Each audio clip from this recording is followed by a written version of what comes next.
Greetings to you in the precious name of our Lord and Savior Jesus Christ. Once Peter asked Jesus, "We left everything to follow you. What then will be for us?"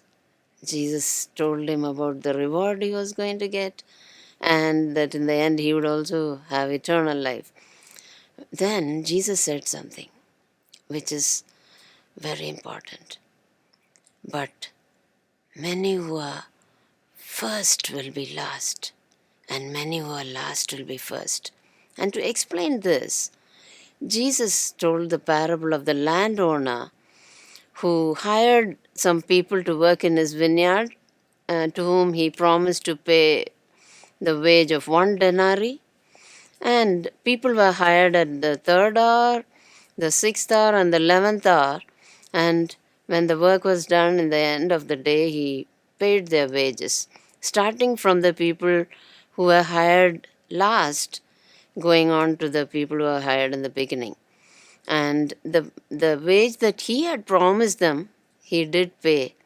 But the people who were hired in the beginning, when they were paid, they thought that they would be paid more, whereas they had agreed for that 1 denarii wage in the beginning. And they started grumbling against the landowner, and they said, "We bore the burden of the work and the heat of the day, and these people who are just worked for 1 hour, they are being paid the same way as we are being paid." And they felt that the landowner was unfair in paying the people who are hired last the same way as they themselves. And the landowner called one of them and spoke to them and said, "Friend, did you not agree for the wage of 1 denarii? You take your wage and you go. I paid you already. And do I not have the right to pay, to give away to people whatever I want to do with the money which is my own? And I want to give the same wage as I gave you for the ones who were hired in the end. And why are you envious? Because I am generous."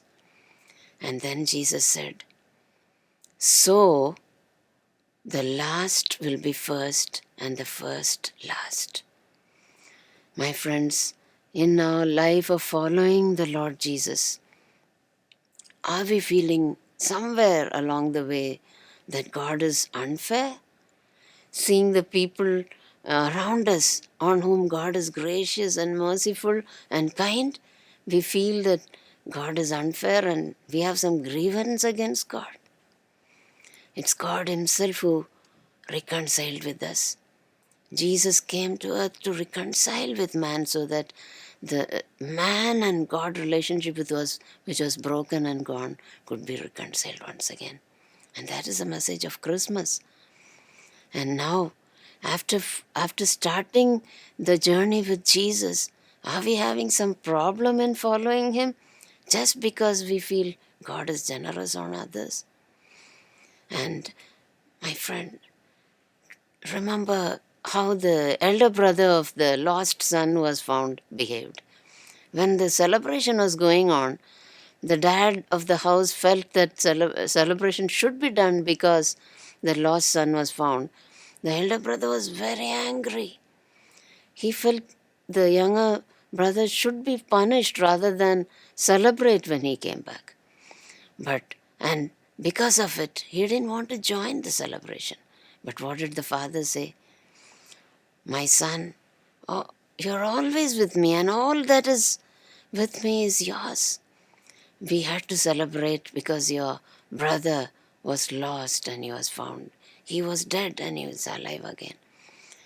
So, my friends, if there is anything that you have against God, if some rebellious thought, some anger, something that makes you feel that God is unfair is in your heart and you're brooding over it, bring it to the Lord and allow God to settle it in your heart.